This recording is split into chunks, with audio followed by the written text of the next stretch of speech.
The biggest news in Asia this week has been the visit of President Xi to Vietnam. It's very significant for China, for Vietnam, for Southeast Asia, for all of Asia, and impacting also relationship with Western countries. What is happening now? President Xi is visiting Vietnam, and the President of Vietnam, Party Secretary General, have visited China numerous times in the last several years. So it's like, as President Xi said, family visiting each other, brothers visiting each other. It's brothers plus comrades. I think what we have to look at in terms of Vietnam is a target of the U.S. to be a proxy against China.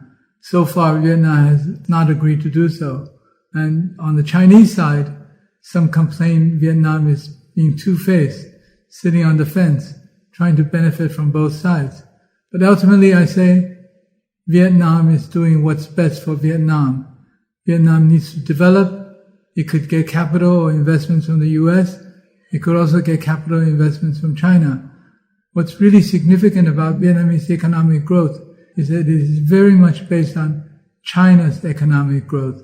It is very much tied into China's supply chain, China's value chain, and Chinese import and exports.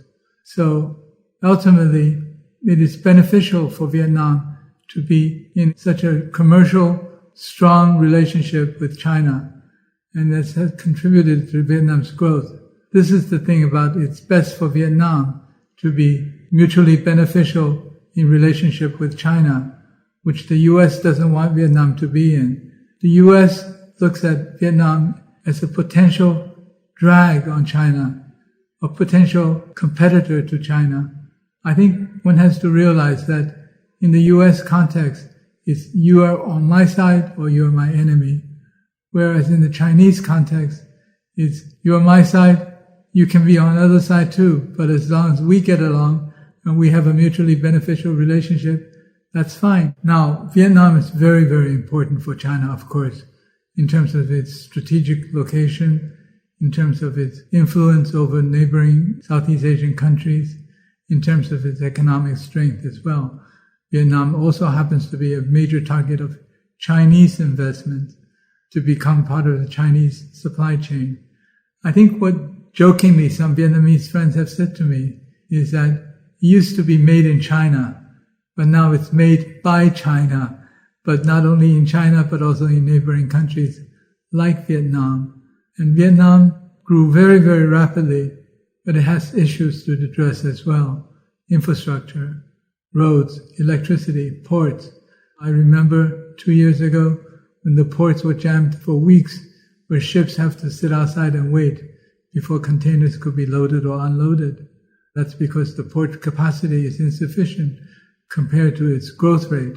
And then in terms of electricity, beginning of this year, there were many stories coming out of media in Vietnam that Vietnam is buying electricity from Guangxi, from China, because its hydropower stations were running really low because the Mekong River was drying up. So you could see that the relationship between Vietnam and China is really like that of brothers.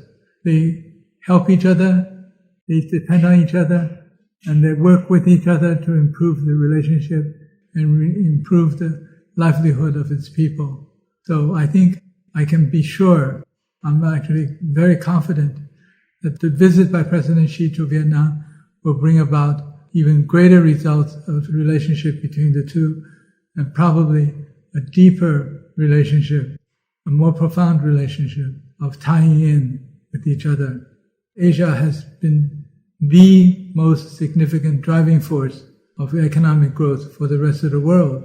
Vietnam is a very important part of that, but one has to admit that the core of this growth has been China over the last 3 decades. And Asia, if it continues on this path, will continue to rise and create a much better environment for growth of other countries, including Middle East, including Africa, including Latin America. So I think Asia is the driving force of growth for the rest of the world, at least for now, and has been for 3 decades, and hopefully will continue to do so. and Vietnam will play its part, and China will play its part in contributing to the global betterment of humanity.